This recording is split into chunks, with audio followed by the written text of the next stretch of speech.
Boa noite a todos, você que se liga no Esportivo Pé, o seu canal de comunicação esportivo. Estamos ao vivo com o programa Esportivo na Área, hoje com a participação do técnico Fernando China. O técnico Fernando China vai estar batendo um bate-papo conosco, né, sobre o seguinte tema, né, um olhar pós-pandemia no futebol. Olha aí o China que já entrou na nossa live, a gente vai estar... Vamos lá, estou esperando conectar.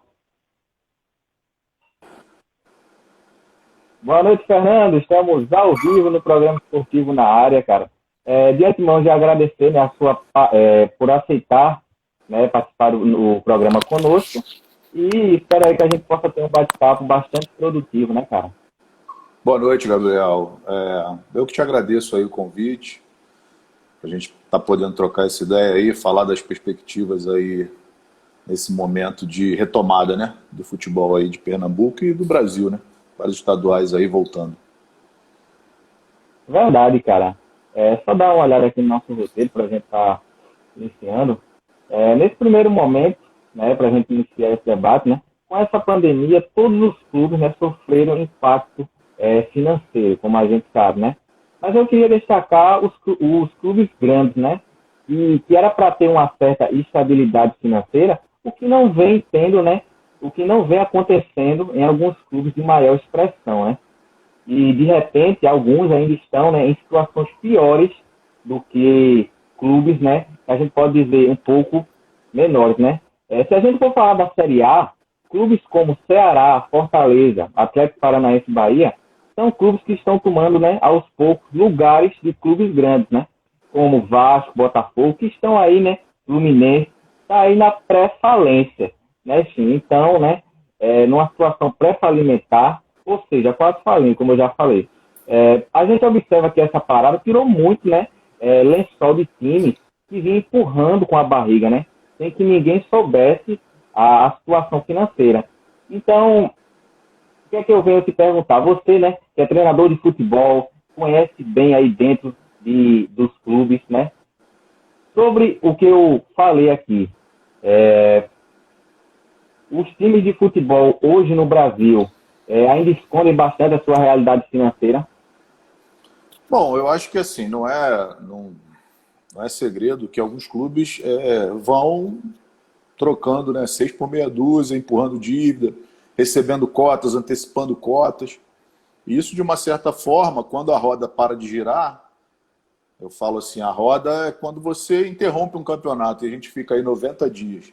Que as cotas de televisão de todos os estaduais foram interrompidas, o pagamento, porque a Globo não teve os jogos, né, transmitidos, algumas cotas maiores, outras menores, dependendo do estado. Isso gera uma dificuldade dos clubes, que acabam já tendo uma dificuldade de cumprir sua folha de pagamento. E deixa essa verba de entrar, acaba que isso dá uma complicada. Por exemplo, tem clubes que estão devendo aí 2, 3 meses de salário. Aí quando você ainda tem movimento, jogos, renda, o patrocínio de uma certa forma entrando com os jogos acontecendo, tem a renda de sócio-torcedor e outras coisas, acaba que o clube quita um mês, empurra o outro mais para frente e aí vai. Assim, a gente espera que, de uma certa forma, né, essa pandemia tenha trazido pelo menos uma consciência, um preparo melhor para uma gestão financeira melhor dos clubes, né, para que isso não, pelo menos, minimize para frente. A gente tem alguns clubes melhores estruturados em relação, né, ao seu planejamento financeiro. A gente tem aí como carro-chefe Flamengo até o momento e outros clubes que estão em dia com as suas, né, obrigações, e isso já vem, de uma certa forma, causando uma onda boa, e essa pandemia veio também colocar esses clubes em xeque. Espero que, né, ao final dessa loucura toda, os clubes, pelo menos assim, administrativamente, estejam um pouco mais conscientes, né? Verdade, China. Aproveitar aí para mandar um abraço a todo o pessoal que faz aí o Esportivo Pé comigo. O Pedro Wagner aí da Rádio Mania Recife também está ligado conosco. Um grande abraço para ele. E dando, né, segmento aqui, né, Entrando no assunto, né, como a gente está falando de parte financeira, vou entrar no assunto de clube-empresa, né? Que está sendo uma das medidas mais viáveis hoje, né? Para os clubes que querem crescer, né? Os clubes emergentes querem crescer financeiramente, né? Hoje, segundo alguns artigos, né, e pelos próprios resultados que vem apresentando, por clubes que eu já citei, o Ceará, como eu citei, o Atlético Paranaense, né? São times, né, que adotam a melhor opção, né, para o processo de reestruturação, né? Como é agora, como está acontecendo agora com essa parada, né? Se você observar, por exemplo, o investimento em marketing dos clubes cresceu bastante, né, China? Uma vez que você quase não via essa situação, né? Então, cara, o futebol hoje vem sofrendo, né, várias mudanças, né? E clubes que não acompanharem essas mudanças vão cair, né? Principalmente essas equipes que insistem, né, em fazer futebol sem fins lucrativos, né? Até porque no Brasil, né, tem muitos clubes que ainda não são clube-empresa e depende, muitas vezes, de apenas, né, uma pessoa só, né? Tá, o caso do próprio Vitória, né? A equipe que você estava aí treinando, né? Depende bastante aí do Dr. Paulo Roberto e entre outras equipes, né, cara, que numa situação como essa ficam perdidas numa volta de campeonato, né, agora que vai retornar às atividades dia 15, não sabe como vai ocorrer isso. Não, é verdade. Especificamente, né, dos clubes aí de Pernambuco, né, o Vitória, e aí tem Petrolina, tem o Afogados, que conseguiu sair um pouquinho, né, não sei assim, desse patamar, conseguiu uma classificação para a Copa do Brasil, conseguiu, né, uma arrecadação diferenciada, enfim. Mas aí vem a Reboque Decisão e outros clubes. De uma certa forma, assim, há um planejamento financeiro, né, desses clubes. Porém, a arrecadação ela é muito baixa, né, por uma competitividade que um campeonato, né, que o pernambucano vem exigindo. A gente vê que de uns anos para cá, eu estou aí desde 2017, foi meu primeiro campeonato pernambucano, né? E de lá vim 17, 18, 19 e esse ano eu voltei aí no final, né, nessa reta final. Os clubes vêm se reestruturando, se estruturando. A gente viu a entrada do Retrô, que veio com um aporte financeiro, né, grande. A gente viu o crescimento do Afogados. O Vitória tem uma dificuldade, não conseguiu acompanhar um pouco, eu acredito, devido à dificuldade da cidade em si, não está jogando aí, que eu acho que assim, foi um grande diferencial até em termos de investimento e patrocínio, que a gente poderia ter dado um passo à frente, né, nessa organização, até porque o campeonato mudou, o campeonato passou a ser mais atrativo. De 2018 para cá, houve a junção de todos os clubes, né, junto com os grandes, os clubes do interior com os clubes, né, da capital, né, o Sport Náutico Santa Cruz. E isso a gente sabe que atrai torcida, tem a televisão, gera investimento, e isso o clube pode gerar uma receita diferente. Como era antigamente, que você disputava ali nos clubes do interior, né, os pequenos, entre si, para depois ter uma segunda fase com os grandes, acabava que era um campeonato muito deficitário. Porque você não tinha TV né, transmitindo, você não tinha um apelo tão grande, a não ser se você fosse muito bem. Então, esse modelo, a partir de 2018, transformou o campeonato numa possibilidade de uma arrecadação maior. Se você buscasse uma gerência, um planejamento, né, vamos dizer assim, uma busca por administrar o clube e ter essa marca vendida, teria um espaço para vender. Tanto você jogando no teu estádio com alguns clubes da capital grandes, que de uma certa forma atraem uma torcida grande, tanto quanto, né, com a exibição na TV. Então essa possibilidade, principalmente para a gente aí de Vitória, eu estou no Rio, mas assim, me considero aí um vitoriense, impossibilitado de você dar um upgrade nessa gestão do clube. Eu vejo muito por aí, entendeu? Isso, China, e até porque, né, equipes que não tem calendário, né, como é o caso do Vitória, o Vitória até teve calendário ano passado, né, aí teve uma situação um pouco melhor, mas esse ano não tem, né, são aí 3 meses apenas, e é o que, infelizmente, né, a equipe planejou. Falando especificamente do Vitória, dia 15, como é que ocorre, volta para o Pernambucano, né, torcedor aí pede muito também, até porque a gente é daqui de Vitória de Santo Antão.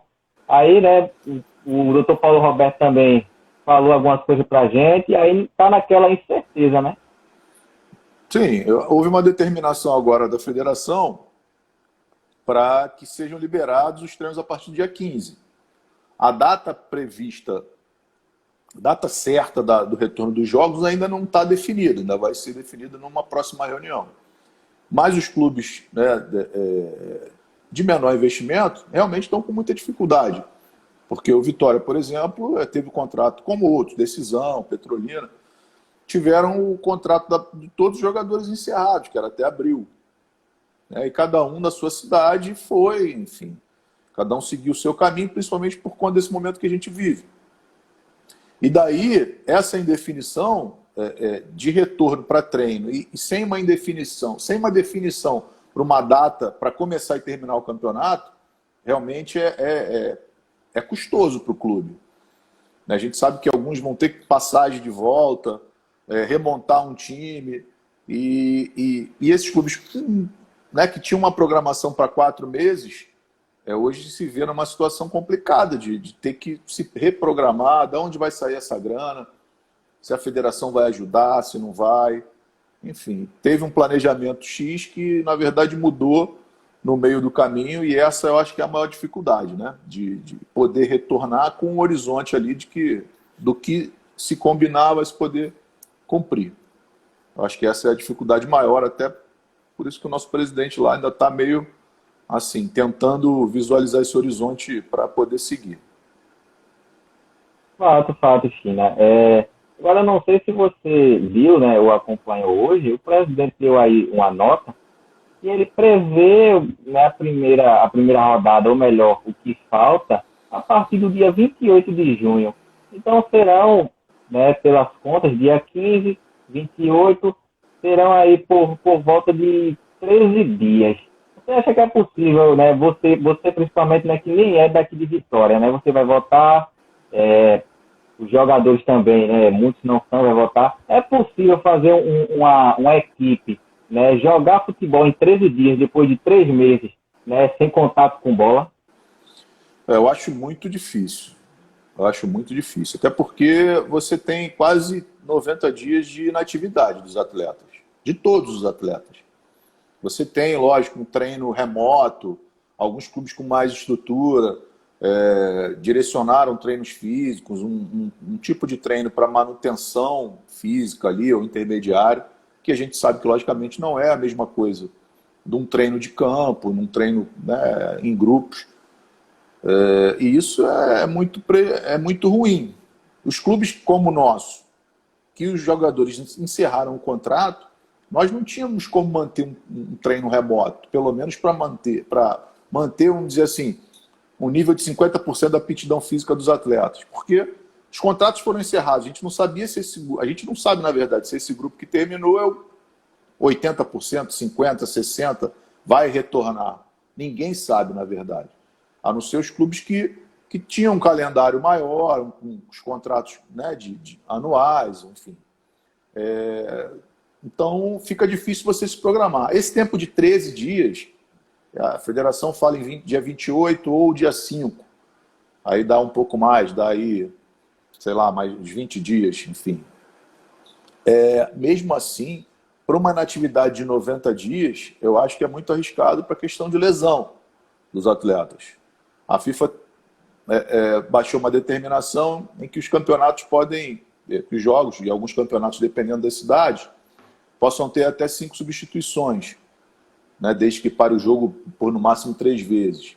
Isso, de uma certa forma, já tentando auxiliar num preparo físico ainda inadequado, para evitar lesão. Só que a gente sabe que não basta. A exigência do esporte não é durante 90 minutos.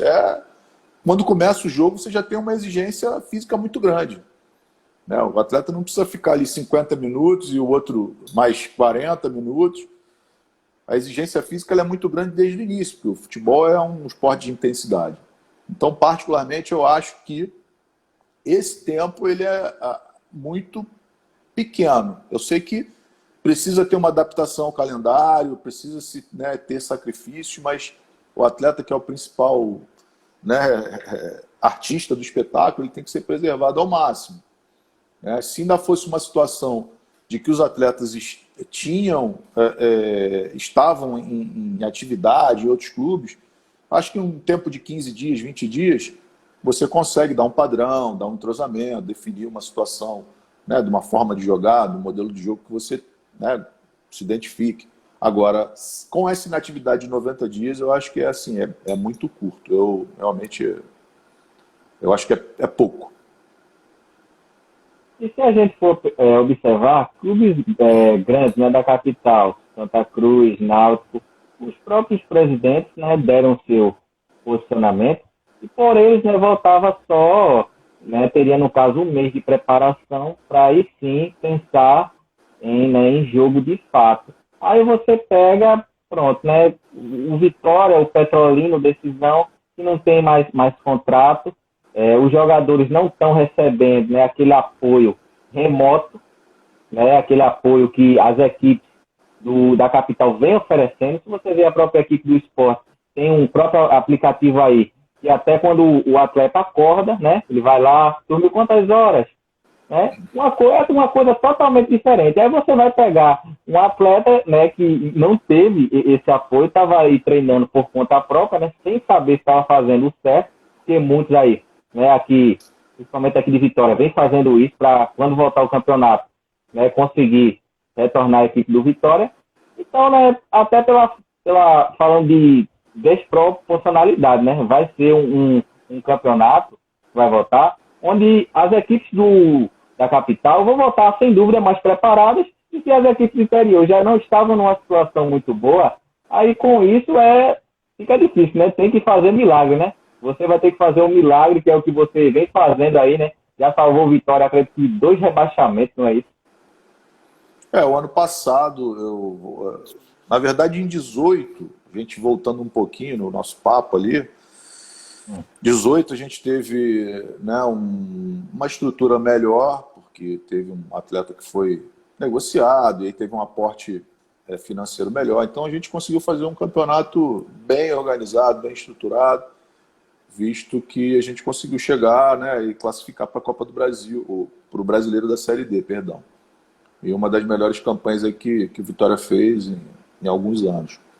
Em 2019 que eu voltei, né, o clube estava numa situação ruim, a gente conseguiu sair daquela zona incômoda e, né, classificamos para o octogonal. Esse ano a coisa ainda está andando, né? A gente não sabe como é que vai ser. Mas em termos de desigualdade, como você falou, realmente é difícil. Eu acho que esse ano ele precisa ser pensado de uma forma atípica. Como ele está sendo atípico para as situações do país ou do mundo, eu acho que nos campeonatos especificamente eles têm que ser pensados de uma forma diferente também. Não simplesmente voltar, vamos lá, matou, quem subiu, subiu, quem classificou. Enfim, eu não sei se já está sendo pensado alguma coisa diferente, né? Não é querer se prevalecer de repente que nós, principalmente que estavam numa situação lá de último colocado, mas com toda a possibilidade de reverter, porque tinha um quadrangular final. Mas eu acho que todo mundo vai sair meio que prejudicado, os clubes principalmente aí do interior que não tinham calendário, que ficaram sem elenco.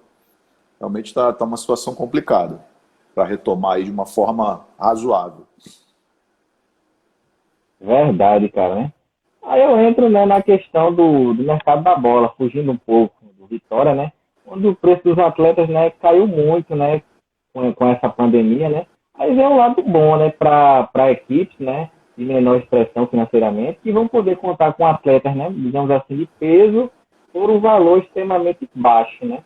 E os clubes que venderem esses atletas, né, sairão perdendo, até porque, né, os exemplos aí dos clubes da capital vendem aí os atletas, estão vendendo aí, está perdendo uma certa quantia, porque os atletas estão perdendo valor de mercado, né, nesse meio tempo, né, e vai ganhar muito menos do que investiram, né. Então, esse, né, é o momento exato para clubes aí, né, não estou falando, né, do pernambucano em si, mas em equipes que, como a gente está falando de volta do futebol, né, que querem ter um elenco forte, né, para jogar o brasileiro, é o momento exato, né, cara, para conseguirem, né, esse feito e fazerem sua história, né? Num momento tão complicado, né, como este. Afinal, tem aquela frase, né? Tudo tem uma parte, né, uma parte boa, né, e uma parte ruim. E aí vem a parte boa dessa pandemia, porque equipes, né, vão poder ter atletas melhores, né? Pronto, pode ver o próprio Afogados da Engazeira, um exemplo daqui do nosso estado, vem contratando bastante, mas por quê? Muitos atletas perderam o contrato. Muitos atletas, né, estão vindo por um valor, né, extremamente baixo. E as equipes, né, que souberem, que tiverem um planejamento, né, bom, vão saber se beneficiar com isso e de repente ter um elenco aí né, considerado forte para a disputa aí do brasileiro, como é o próprio caso da equipe do Afogados da Engazeira, né? Não, com certeza. Você tem, como você falou, né, situações favoráveis. Na crise, se você conseguir entender e se beneficiar com aquilo, logicamente é válido. Então, nesse caso especificamente do futebol, nós temos aí os contratos que acabaram de todos, tanto, né, em nível de primeira divisão, quanto no nível de brasileiro, que eu digo, quanto propriamente no pernambucano. Você tem algumas competições que não começaram, como a segunda divisão do Rio, que é uma divisão forte. A A2 e a A3 de São Paulo também são divisões fortes. Não tem previsão de retorno. A Federação Paulista tem uma determinação já para a primeira, pelo menos até semana passada não tinha da A2 nem da A3, também tem jogadores bons, jogadores de nível bom.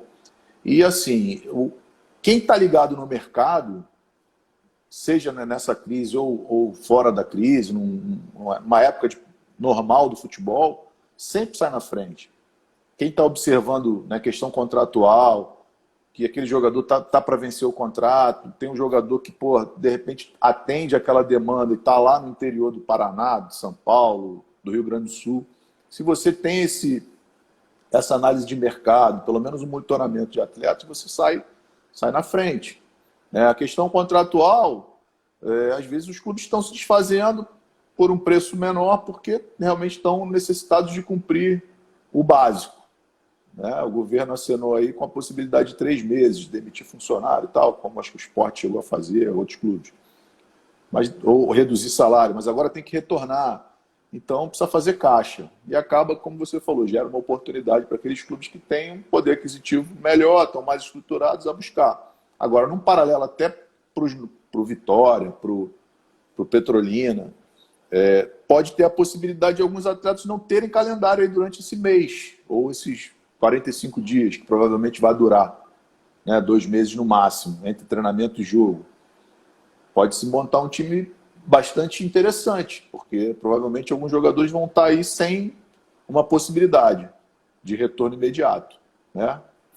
Pode ser uma opção, é uma oportunidade que quem está no meio aí, se puder buscar, vai conseguir sair na frente.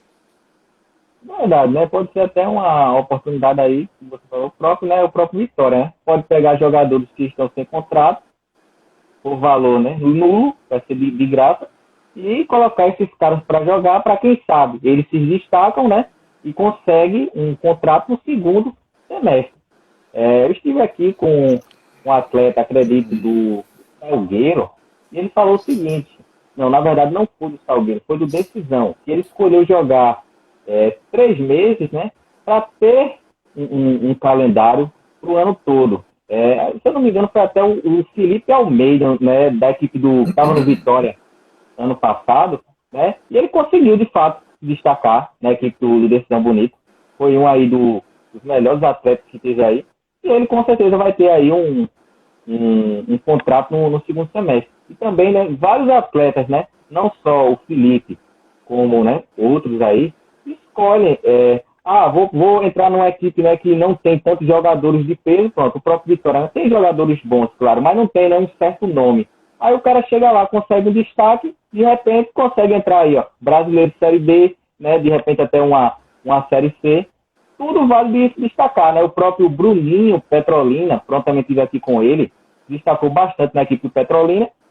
O Petrolina não fez um bom campeonato, mas o cara se destacou e tem aí inúmeras propostas né? Eu tenho um contato direto aí com o César Guerreiro, que é o empresário dele, e é isso, né, cara? Futebol, né, principalmente agora, o que vier aí, os caras vão querer, né, para conseguir mostrar o seu futebol e, de repente, como eu falei, né, conseguir outras propostas melhores, né? A verdade, assim, em relação ao Felipe, eu sou suspeito porque ele é um cara, assim, trabalhamos junto em 2018, 2019, ele é um cara, pô, excepcional, além da qualidade técnica dele, é um, pô, excelente atleta e um caráter ótimo, né? E, como você falou, ele estava fazendo ótimos jogos, pô, foi um dos destaques aí do Decisão. Agora, assim, na questão, né, de montagem do elenco, como você falou, de repente você pode pegar um jogador, né, sem custo, alguém que queira se destacar. Eu acho que esse é o grande lance quando você vai montar um elenco com um orçamento reduzido. É você conseguir mesclar aquele cara que já tem a cancha, que já jogou e tal, né, tem um certo nome, que ainda rende, que vai dar uma experiência, vai dar um respeito pro teu time. Você vai ter aqueles caras que, porra, tem uma idade boa, que estão também com algum mercado, e você vai ter os caras que você tem que trazer por investimento também, que o cara vai jogar e quer aparecer, quer brecha, né? Tá sem mercado naquele momento. Então, eu acho que o grande lance é você conseguir monitorar isso com um pouquinho de antecedência, porque também hoje o futebol, quando estava nessa época normal, né, com todos os estaduais funcionando, o mercado é restrito também. Parece que não, mas ele é restrito. Para você pegar atletas que têm uma experiência, que vão jogar sem sentir o jogo, disputar um Pernambucano não é fácil, né? Não é todo atleta que entra e rende normalmente como rende no treino. Por isso essa montagem aí com atletas já de um renome para trazer uma experiência, outros com potencial bom, que de uma certa forma tem mercado, e esses que são apostas, eu acho que o cara que consegue juntar isso tudo, logicamente com um orçamento, né, razoável, consegue fazer uma boa competição. Só que agora, nesse momento de pandemia, que acabou tudo, a gente precisa pensar nisso e ter mais ainda uma sensibilidade para conseguir montar uma equipe competitiva, né? Remontar, na verdade. Verdade, cara, né? Aí agora eu entro na questão da base, né? Nesse momento a gente vê a importância de equipes, próprio Vitória, né? Manter uma base do ano passado, né? Infelizmente não rendeu o esperado, mas a gente vê a importância de ter, porque de repente, né, uma crise como essa, você fica sem atletas, se você tem a base, né? O Vitória, né? Ele vai ter vários jogadores oriundos aí da cidade que com certeza vão retornar à equipe. Isso já vai facilitar, né, o trabalho da galera lá, do diretor executivo, do presidente, na hora, né, de conseguir atletas, né? E coisa que algumas equipes, né, já adotam há muito tempo, né? A gente vai investir numa base um ano atrás ou dois para no futuro ter um retorno, né? Porém, né, entretanto, alguns clubes ainda não enxergam essa opção, né? Eu cito muito os clubes daqui da capital pernambucana, né? Porque o foco do canal de comunicação é aqui em Pernambuco. Você vê a equipe do Náutico, tem peça aí ótimas, velho. Peças que eles colocam para jogar e os caras rendem.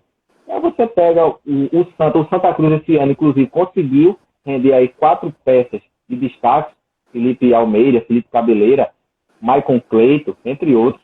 Mas se você pega o Sport, infelizmente não, os atletas do Sport, por quê? Eles sobem os atletas, né, de repente ali, pela idade, não tem aquele preparamento físico e não consegue o resultado, né, desejado, né? Acaba perdendo uma opção de economia, né, que nesse momento seria, né, de grande importância, e foi uma das opções, né, que o próprio tricolor das Tabocas adentrou, né, fez essa questão. E eu acredito, né, que por um pouco de falta de sorte não conseguiu o melhor êxito ali no Campeonato Pernambucano, né? Porque a gente vê que a base do Vitória tem uma excelente qualidade, porém não conseguiu encaixar os gols, né? Os gols que fazem acontecer a partida.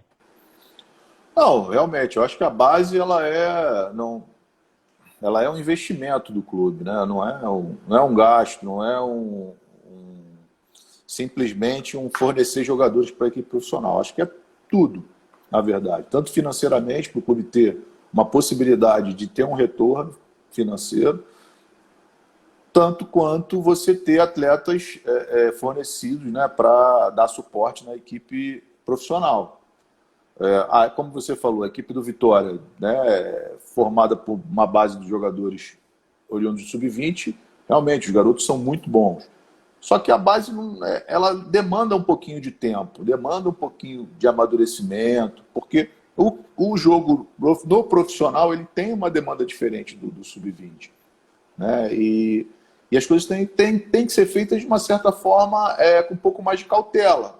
Até para você não jogar uma responsabilidade demasiada no menino que está subindo, né, que não está formado ainda, e, enfim, vai jogar toda uma carga, uma responsabilidade. Pernambucanos praticamente são 9 jogos. Praticamente não, são 9 jogos, mas se você formar em 2, 3, 4, acabou.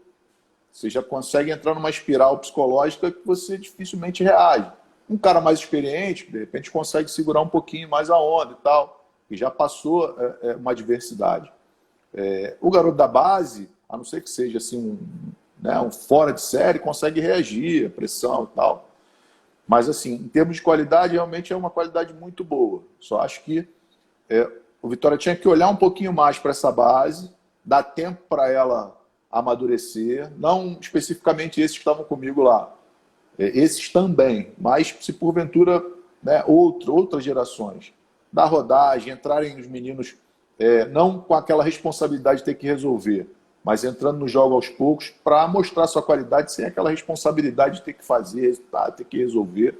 Eu acho que é pesado demais e, de uma certa forma, jogar a responsabilidade para esses garotos que ainda não tinham vivido esse momento aí de profissional.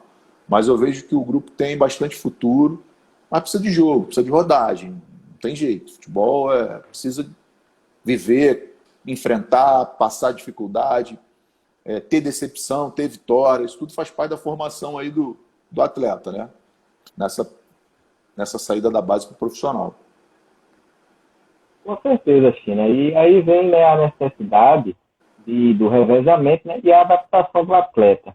Né? O Tricolor das Caboclas, né, colocou, como você falou, uma certa, né, responsabilidade um pouco grande em cima aí do pessoal, né, dessa garotada aqui que subiu. E também se vê a necessidade de ter, né, categorias anteriores, porque o Vitória, né, acredito que na década de 90 tinha, né, a sua categoria sub-15, né, sua sub-17, e tinha, né, vinha formando atletas com uma certa melhor qualidade, tanto que já jogou, né, campeonatos aí, né, no Carneirão, palco de grandes, né, foi palco, né, que hoje não funciona mais, de grandes confrontos, né. Então, né, esse fato de, né, só ter o sub-20 e logo para o profissional, na sua opinião, atrapalha um pouco, até porque, né, os atletas estão naquela base, mas de repente só vão durar 1 ano ou 2 e depois já tem que subir para o profissional, até porque, né, por conta da idade. O ideal, Gabriel, é que houvesse pelo menos um sub-17, para você ter aí disputando sub-16, sub-17, sub-18, 19, 20, pelo menos 4 anos aí, disputando algumas competições, poderia ir numa copinha, né? A copinha assim, é um termômetro muito bom, um confronto com as melhores equipes do Brasil. Então, isso é um processo de formação. Não adianta você montar um sub-20 que vai estourar a idade ano que vem e achar que vai descobrir um talento. Pode ser, né? Isso é possível. Não é que seja impossível, mas você vai achar uma exceção.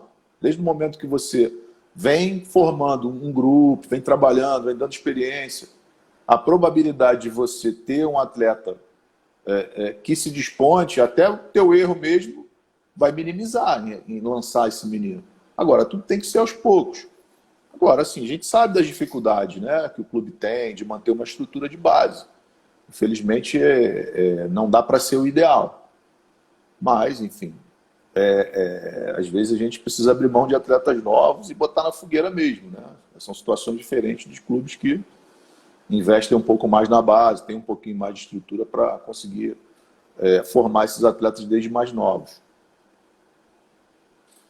Isso, China. Chegando no momento da gente falar de estrutura de uma equipe, né? onde com a volta as equipes precisarão adotar várias medidas de segurança, infelizmente a gente sabe que muitas equipes não vão ter capital, né, para isso. E nem profissionais dentro dos clubes para auxiliar os atletas, né? Testes de Covid toda semana, né? Profissionais da área da saúde, né, dentro dos clubes, e uma equipe de profissionais reduzida ainda é algo longe, né, da maioria dos clubes do interior.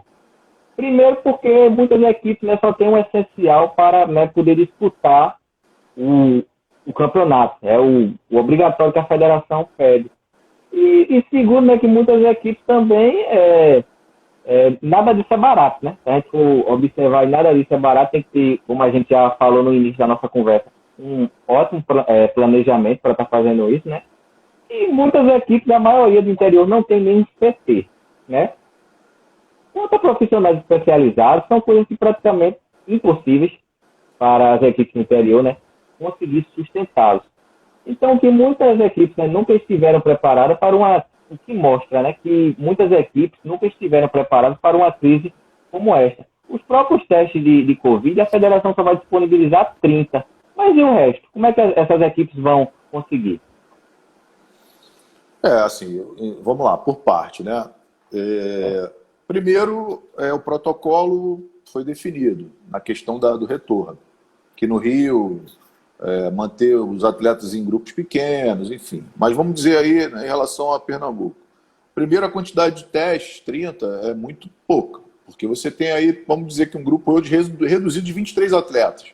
Vamos pensar, né, nisso aí. 23 pelo momento emergencial. 7 de comissão só é muito pouco. Então, acho que você tinha que ter pelo menos aí 35 testes. Nós, do Vitória, a gente até teria a possibilidade de fazer vamos dizer assim, uma quarentena, né, uma concentração de treino, porque a gente tem um CT. O campo não é um tamanho oficial, é um tamanho mínimo. Dá para se fazer alguma coisa? Dá. Daria até para se deixar, depois que se testasse todo mundo, né, todo mundo, beleza, está apto, daria para meio que se isolar no CT. E dali fazer a preparação e jogar. Isso não é problema. Só que teria toda uma dinâmica, com massagista, com roupeiro, para ver roupa e tal, enfim, uma desinfecção total. Lógico, precisa de uma estrutura, precisa de grana. É bem complicado. Por mais que nós tenhamos a possibilidade de fazer isso tudo, mesmo assim ainda é complicado. Mas e os outros clubes? Né? Aonde treinam? Decisão, tem condição de ficar internado num lugar só? Né? Uma concentração num hotel? Enfim, Central tem mais estrutura? Será que tem? Salgueiro, Petrolina, enfim, a gente não sabe. Aí cai naquela situação da desigualdade. Volta, mas você vai jogar a bomba pro clube. Se vira aí, eu vou te dar 30 testes. Mas e aí o resto? Como é que a gente vai manter esse cara? Esse cara vai para casa, volta, como é que ele vai? Com quem ele se relaciona? Ele vai poder... Ele vai trazer novamente né, vai se infectar e trazer o vírus? A gente não sabe. O ideal seria que se enclausurasse todo mundo, treinasse, saísse para jogar. Se eu não me engano, é uma proposta do Paulista, para terminar aí, se eu não me engano, eu vi o protocolo deles lá e me pareceu que eles iam jogar e voltaria por vamos dizer assim, por uma concentração. Não teriam contato com quem não fosse pertinente ao trabalho. Entendeu? Agora, é uma coisa grande, tem que ser bem estruturado. E por esse pouco tempo que está, não me parece que as coisas estão assim, muito claras nesse sentido, né? Ó, volta dia 15, mas, pô, e aí? Eu te dou 30 testes. Como é que vai ser isso? Contratar jogador que vem de outro estado, não dá para você montar com um grupo só da tua cidade. Vitória até tem vários atletas que moram aí e tal, jogadores de qualidade, mas e os outros clubes? Será que tem essa possibilidade? Porque a gente não pode olhar só para o nosso umbigo, né? A gente tem que olhar para o macro, porque quando se confrontar, todos vão estar ali meio que vamos dizer assim, numa relação de possibilidades de contaminação, vamos dizer assim. E é um momento que a gente está ainda, né? A curva ainda não se achatou. Sei que Pernambuco está assim, se estabilizando, já tem leitos, né, disponíveis, enfim. Mas, bom, é a minha opinião. Verdade, cara, concordo plenamente. Antes de continuar, aproveitar para mandar um abraço aí para o César Guerreiro, o pessoal do Mundo da Bola tá aí conosco, o Driverson Rodrigues, que é preparador aí do Vitória da Box, também está aí, Diego Melo, treinador do feminino, também está aí acompanhando a nossa live conosco. E como você bem falou, a proposta de isolar os atletas no CT, sem dúvida, no momento como esse, é a opção mais viável. Até porque o campeonato, né, está previsto para acabar no menor intervalo de tempo possível. Então, eu não acho que dure um mês o campeonato pernambucano. Não dura isso. Vai durar, acho que menos. Até porque vai ter jogo, se eu não me engano, 2 em 2 dias. Vai ter fase de mata-mata, né, o quadrangular do rebaixamento. Então, é a opção mais viável. Agora, né, precisa de organização das equipes, né, de ter um CT, nem que seja aí, de repente, né, não sei, alugado ou improvisado, né. Você também frisou, o do Vitória, né, não é um campo oficial, mas tem ali seus quartos, tem ali, né, aquela sua área ali que dá para manter todo mundo, né, um elenco pequeno, obviamente, mas que, né, para terminar o campeonato, para as equipes do interior, né, tá de bom tamanho, né, só saber preparar que você consegue obter um resultado, né, a gente não sabe se vai ser positivo, mas também não pode dizer que vai ser ruim, né, como você falou, razoável. Não, é verdade. Eu queria aproveitar para mandar um abraço para a galera aí, Betão, Diego, o Dr. Iverson, Rafael Tamarino lá do Mirassol, um amigão, e a galera aí participando. Isso a gente está falando na questão de treinamento, né, Gabriel? Tem a questão contratual, a questão de despesa, que é aquilo que a gente falou anteriormente, que são, na verdade, é um conjunto de coisas, não é só trazer e tem que, né, pagar tudo, tem que fazer o contrato, tem que registrar contrato. Houve uma isenção da federação, CBF, na questão de transferência, federações, registro de contrato. Isso, pelo menos, eu escutei que iriam abrir mão. Não sei se de fato vai acontecer, acredito que sim.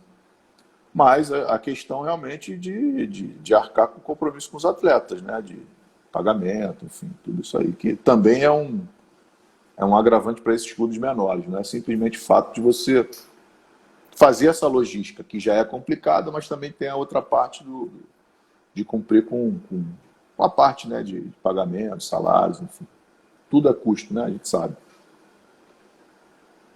Sem dúvida, né? Tudo é custo hoje, principalmente no futebol que vem se inovando a cada dia, né?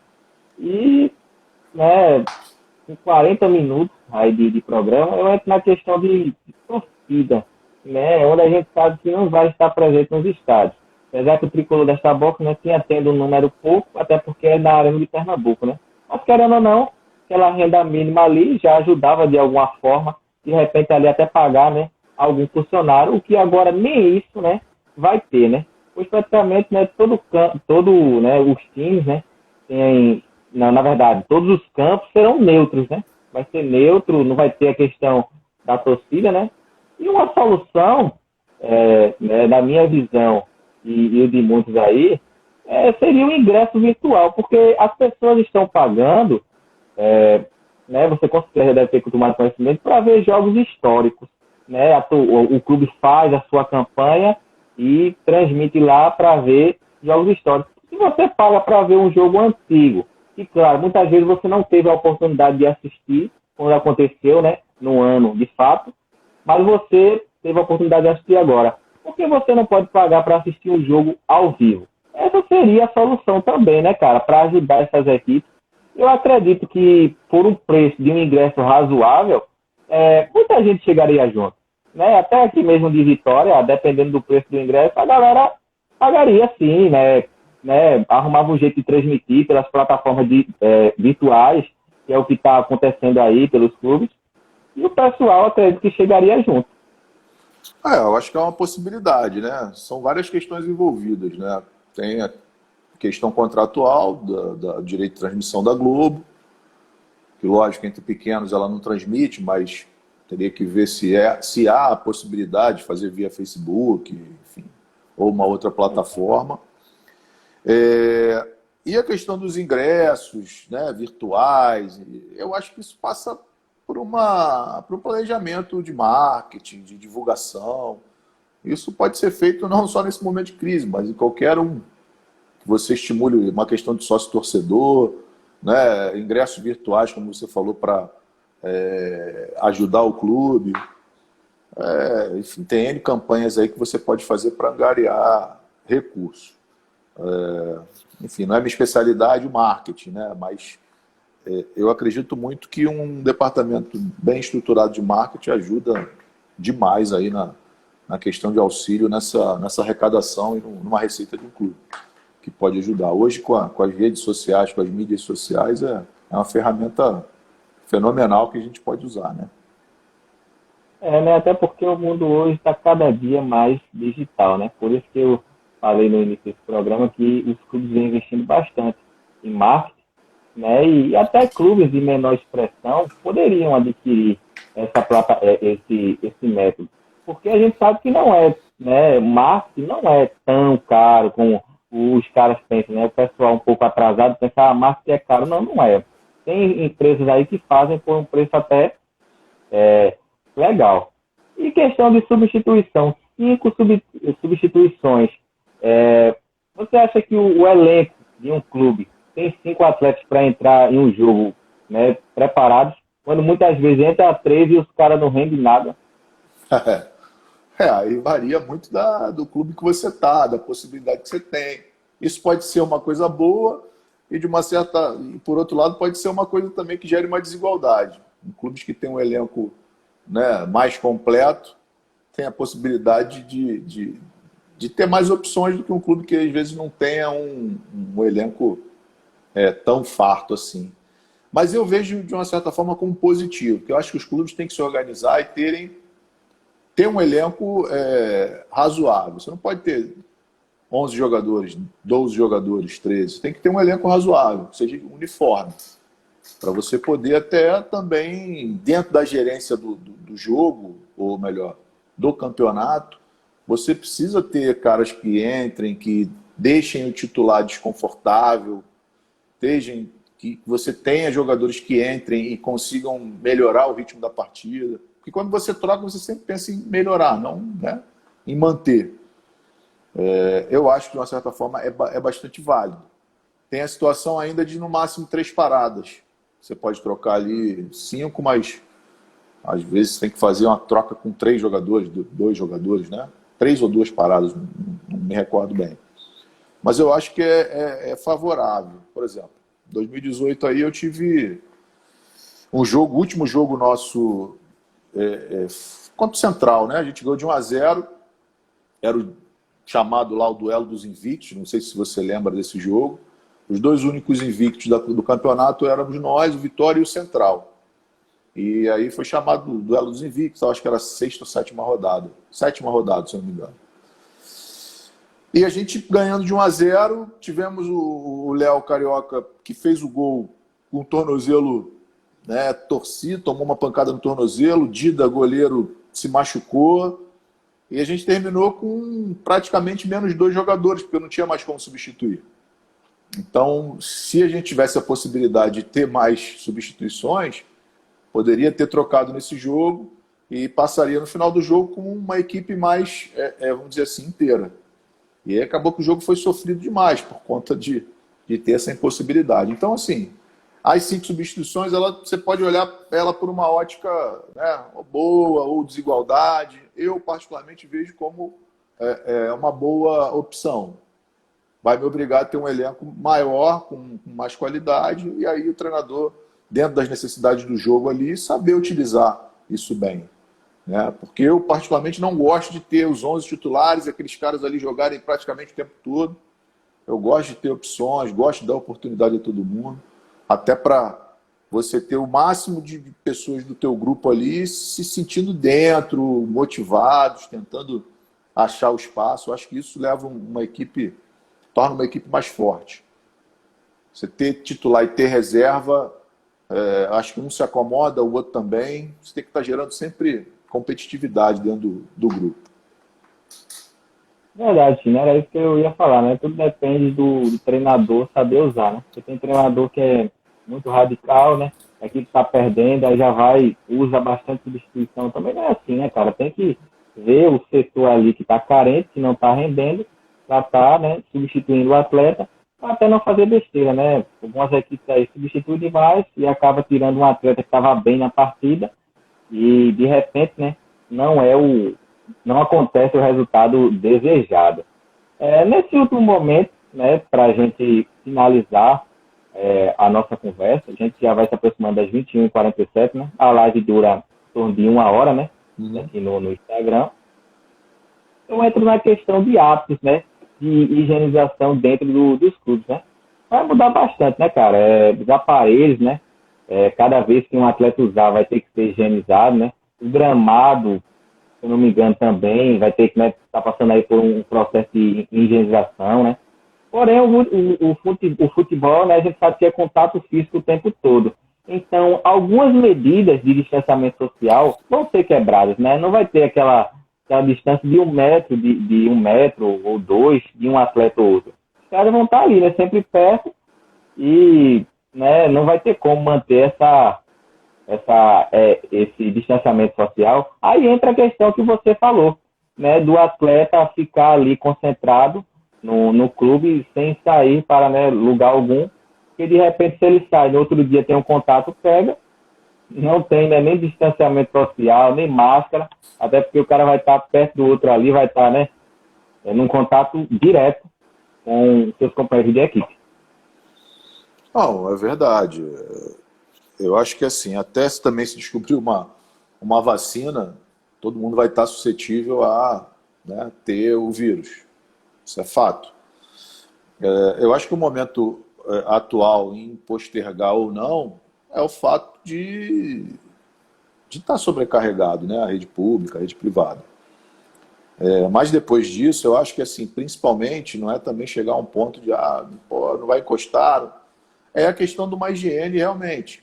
Nas garrafas de água, cada um ter a sua. São situações básicas, né? Que o roupeiro vai precisar se adequar, está sempre higienizando, local de uniforme, colchonete, material de treino.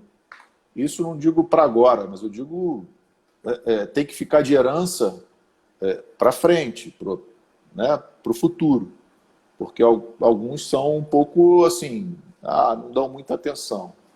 Nosso lá sempre cuidou bem, sempre fez as coisas, né, de uma certa forma legal, mas a gente sabe que alguns não prezam com a higiene como deveria. Agora, é um aprendizado, né? É um aprendizado, a gente vai ter que passar por isso aí, mudar costumes, mudar hábitos, realmente ter uma atenção muito maior nas questões, né, de higiene pessoal. A gente já chega em casa, quando sai, chega em casa, já se preocupa com as mínimas coisas que antes a gente deixava passar um pouco. Eu acho que realmente é uma mudança de conceito, paradigma que a gente não se cuidava muito, né? Não se percebia muito nos detalhes. E isso aí levou a gente a ter uma visão diferente. Verdade, cara, né? Vai mudar totalmente aí, né? As pessoas vão começar a se cuidar mais, a ter mais hábitos, né? De higienização. E, né, aí, né, isso que a gente pode tirar de bom, né? Entre aspas, né? Tirar de lição, de aprendizado, para que, né, no futuro a gente possa estar evitando coisas como, como essas, né? Então é 21h51, né? Sheila, muito obrigado, né, cara, por ter aceitado participar desse bate-papo conosco. A gente deseja sucesso, né, cara, para você que, né, possa estar tirando o coro desta box dessa situação, né? E que Deus abençoe todos nós para que a gente, né, volte, todo mundo aí volte, né, à normalização, isso passe o mais rápido possível, né? E nos próximos clubes que você venha passar também, né? Todos os clubes que você passa, vem fazendo aí um ótimo trabalho. Valeu, Gabriel. Eu te agradeço aí o convite da gente estar podendo bater esse papo. Agradecer a galera aí que entrou um pouco, viu, ou quem ficou mais um tempo. Espero que a gente tenha trocado uma ideia aí, agregado alguma coisa. Eu espero que, cara, Papai do Céu ilumine a cabeça dessa galera que são gestores de futebol, que façam, né, as coisas como tem que ser feitas, porque a gente não sabe também se está exagerando, se não está, a gente sempre fica nessa dúvida, né, porque a gente vê tanta questão política envolvida junto, aí, né, formação, aí você não sabe se é político, se não é, se é uma questão realmente de saúde. O fato é que o vírus está aí, não, né, não é brincadeira, independente se ele está supervalorizado ou subvalorizado. A gente não sabe porque, infelizmente, no nosso país, os governantes se preocupam menos com a população por último, né, quando deveria ser o contrário. Quem nos comanda tinha que primeiro pensar na população e na segurança do povo, mas a gente vê que não é assim.